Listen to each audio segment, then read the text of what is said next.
Dawn breaks over the edge of the forest, casting its first light on two bodies. They lie there, unnaturally still, untouched, and hauntingly empty. As dusk returns, a change settles over the town. Nocthaven no longer sleeps. A low, persistent hum emanates from beneath the cobbled streets, from under the school, and from the foundations of ancient houses restored with a precision that feels anything but coincidental. It's a sound like a heartbeat returning after centuries of silence. The elders are the first to feel it.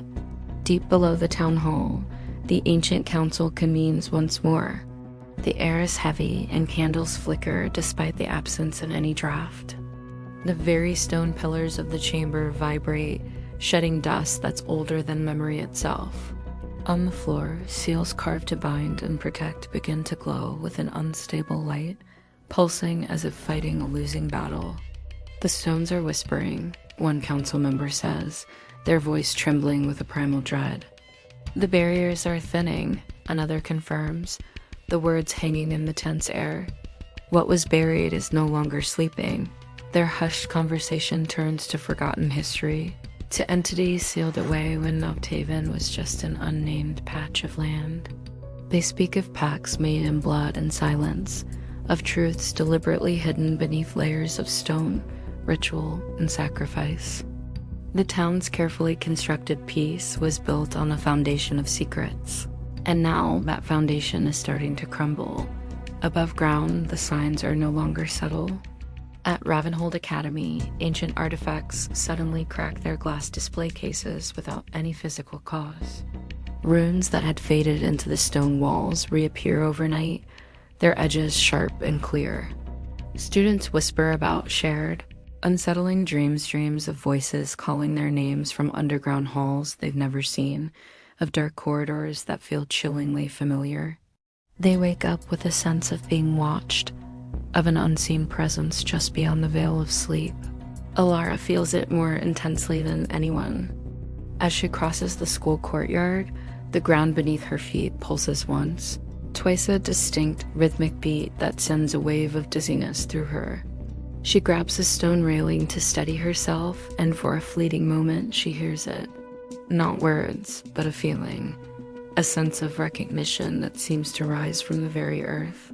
It's a connection she can't explain, but can't deny. Far from the academy, at the secluded Grim Hollow estate, the Ashbornes siblings stand in watchful silence. The stone walls of their ancestral home are responding to the disturbance. Faint symbols, patterns unseen for centuries, are slowly emerging from the blank stone, glowing with a soft, ethereal light. Rowan closes his eyes, his expression grim. He doesn't need to see the symbols to understand their meaning. It's begun, he says, his voice low and certain. The time they had been preparing for has finally arrived.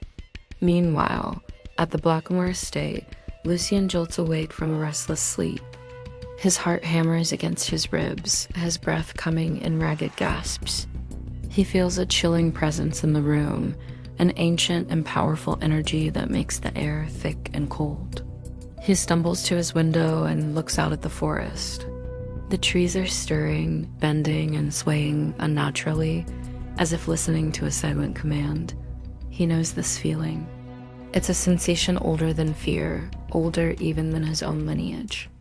It's the feeling of something ancient and terrible stirring from its slumber. Across Nocthaven, the old barriers are weakening. They haven't shattered, not yet, but they are strained to their breaking point. Through this thinning veil between worlds, something vast, patient, and powerful is shifting. It's awake now, and it's waiting. The ground doesn't crack open. The sky doesn't burn. The awakening is silent, insidious, and all the more terrifying for it. But one thing is certain, what was buried beneath Nocthaven has been disturbed. And nothing sealed beneath stone ever stays buried forever. If you felt the whispers beneath Nocthaven, don't forget to like, share, and subscribe for the next chapter of our story. Because what's awakening will not remain silent for much longer. Thanks for listening.